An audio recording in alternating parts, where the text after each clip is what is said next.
구독, 좋아요 눌러주세요. 안녕하세요. 슈르의 평생투자 슈르입니다. 2020년 주식시장이 모두 마무리되었습니다.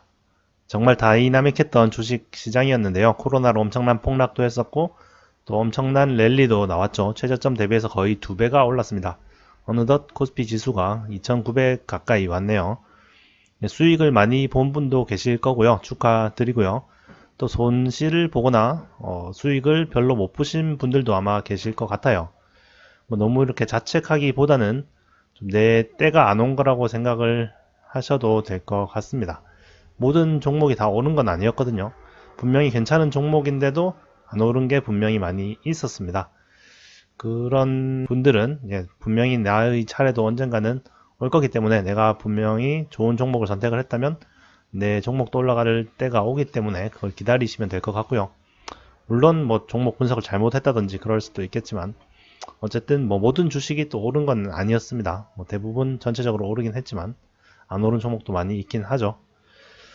이제 2020년이 끝나가면은 보통 2021년 전망을 많이 합니다. 2021년에는 뭐가 어떻게 될 거고 무슨 섹터가 좋을 거고 무슨 종목이 좋을 거고 뭐 경제가 어떻게 될 거고 이런 예측들을 많이 하는데 제가 항상 말씀드리지만 그런 예측들이 크게 뭐 맞을 거라고 생각하면 안 되죠. 아무리 뛰어난 사람이라도 예측을 정확히 할 수는 없어요. 올해 같이 뭐 코로나가 터질 거라고 누가 예측을 했겠습니까? 아무도 예측을 못했죠. 물론 한 사람도 있겠지만. 그래서 예측이라는 거는 뭐 대부분 틀리게 마련입니다. 맞더라도 그게 그 사람의 실력이 좋아서 맞는 게 아니라 운이 좋아서 맞는 거죠, 보통. 그래서 예측에 기반해서 어느 한 방향으로 투자를 하는 거는 정말 무모한 짓이긴 하지만 뭐 그렇다고 해서 예측이 전혀 뭐 필요 없는 건 아닙니다. 예측을 안 하고 투자를 할 수는 없어요. 뭐 나는 개별 종목만 보면 되니까 뭐 거시경제는 필요 없어. 거시경제 예측은 필요 없어. 뭐 이렇게 얘기하시는 분도 있는데 그런데 개별 종목이 거시경제랑 연결이 돼 있잖아요. 요즘 시대에 모든 전 세계가 연결이 되어 있죠. 어떤 산업이라도 그 산업만 떼놓고 생각할 수는 없는 겁니다. 당연히 거시경제의 영향을 받을 수밖에 없죠. 어떤 섹터라 해도 아주 밀접하게 연관이 되어 있을 겁니다. 그래서 개별 종목에만 투자를 한다 해도 좀 전체적인 큰 그림에 대한 어느 정도의 이제 예측은 필요하고요. 그런데 그 예측치대로 뭐 한 군데에 올인한다든지 아니면 뭐 방향성을 막 맞추려고 한다든지 코스피 지수의 방향을 맞추려고 한다든지 뭐 그렇게 하면 안 되겠죠. 예측을 하는 이유는 예측을 해보고 그 예측이 맞을 확률 그리고 또 틀릴 확률을 어느 정도 생각을 하고 그 예측이 맞았을 때 그리고 틀렸을 때 모두 기대 수익률은 높이면서도 리스크는 최소화할 수 있는 포지션을 이제 잡는 거죠. 그렇게 포트폴리오를 구성하려고 어느 정도 그림을 그려보는 겁니다. 뭔가를 정확히 맞춰서 내 수익률을 뭐 100%, 200% 끌어올리려고 예측을 하는 게 아니고요. 그래서 저도 한번 예측을 해보면 2021년 어떻게 될 거냐 아무도 모르죠. 아무도 모르는 거긴 한데 일단 뭐 상반기에 한 번 정도는 좀 어느 정도 조정이 나오지 않을까 그렇게 생각을 하고 있습니다. 3월 달에 공매도가 다시 재개되는 게 트리거가 될 수도 있고 아니면 뭐 다른 일이 또 일어나서 트리거가 될 수도 있고 아니면 그냥 아무 이유 없이 또 떨어질 수도 있고 그렇게 한 10%나 20% 정도는 좀 하락하는 일이 한 번 정도는 벌어지지 않을까요? 이유는 많이 올랐으니까요. 코스피 지수가 많이 올랐기 때문에 한 번 정도는 좀 조정을 할 때도 된 것 같습니다. 그렇다고 해서 제가 뭐 주식을 막 다 팔거나 그러지는 않겠죠. 요즘 방송을 보시면 제가 막 삼성전자도 막 여러 번 팔고 또 타이거 200도 팔고 또 뭐 LG 우선주 이런 것도 막 다 팔아버리고 이러다 보니까 뭐 이제 슈르는 뭐 경제를 안 좋게 봐서 뭐 주식을 다 파는 건가 이렇게 생각하시는 분들도 계실 건데 그렇게 막 여러 번 판 것 같지만 아직까지 주식 비중이 80%가 넘죠. 아직까지는 훨씬 더 주식을 많이 가지고 있습니다. 상반기 중에 좀 어느 정도의 하락이 나올 것 같다고 예상을 하면서 왜 주식을 80% 넘게 가지고 있냐?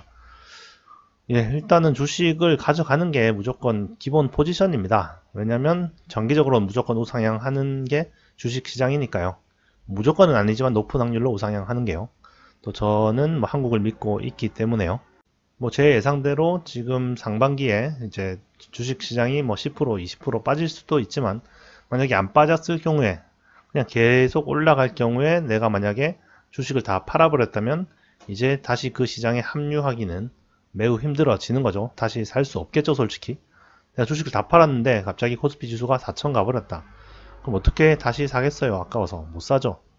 영원히 시장에서 떨어져 나가버리는 그런 경우가 생깁니다. 기본적으로는 무조건 올라가는 포지션을 잡고 있어야 됩니다. 그래서 제가 어느 정도의 하락이 올 때는 되었다고 예상은 하면서도 주식을 80% 넘게 가지고 있는 거죠. 저는 아무리 거품이라고 생각될 때도 주식 비중을 50% 밑으로 줄이는 일은 아마 없을 것 같습니다. 진짜 버블이다 라고 생각되어도 주식을 50%는 가져갈 거고요. 지금은 뭐 막 진짜 버블이다 이 정도는 전혀 아니기 때문에 80% 이상을 지금 가져가고 있는 거죠. 진짜 빨리 부자가 되려면 모든 움직임을 맞춰야 되겠죠. 상승할 때는 주식을 100%, 뭐 200% 이렇게 들고 있다가 하락할 때는 완전히 그냥 다 빼버리고 그런 걸 정확히 딱딱 맞춰서 투자를 하면은 뭐 순식간에 뭐 5배, 10배 재산이 불어나겠죠. 그런데 그만큼 실패할 확률도 훨씬 높아지겠죠. 저는 뭐 단기간의 요행으로 부자가 되기를 노리기보다는 장기간 좀 시간이 걸리더라도 확실하게 부자가 되는 방법을 선택하는 게 옳다고 생각합니다. 단기간에 부자가 되는 건 사실 확률이 매우 떨어지거든요. 확률이 뭐 반반만 돼도 단기간 도박을 해보겠는데 반반은 그냥 뭐 한 10%도 안 되고 5%도 안 될 거라고 생각합니다. 그렇기 때문에 저는 그래도 확률이 높은 방법으로 좀 재산을 불려 나갈 생각입니다. 슈르의 평생투자 시청자분들도 아마 대부분 다 그렇게 생각을 하실 거라고 생각합니다. 그래서 2021년에는 뭐 모두 시청자 여러분 부자 되어요 이렇게 얘기를 하지는 않겠습니다. 2021년에도 조금 더 재산이 불어나서 조금 더 부자가 되어 보자고요. 그러다 보면 뭐 한 10년, 20년 뒤에는 엄청나게 또 불어나 있겠죠. 2021년에도 슈르의 평생투자 잘 시청해 주시고요. 계좌 공개 시간에 뵙도록 하겠습니다. 감사합니다. 구독, 좋아요 눌러주세요.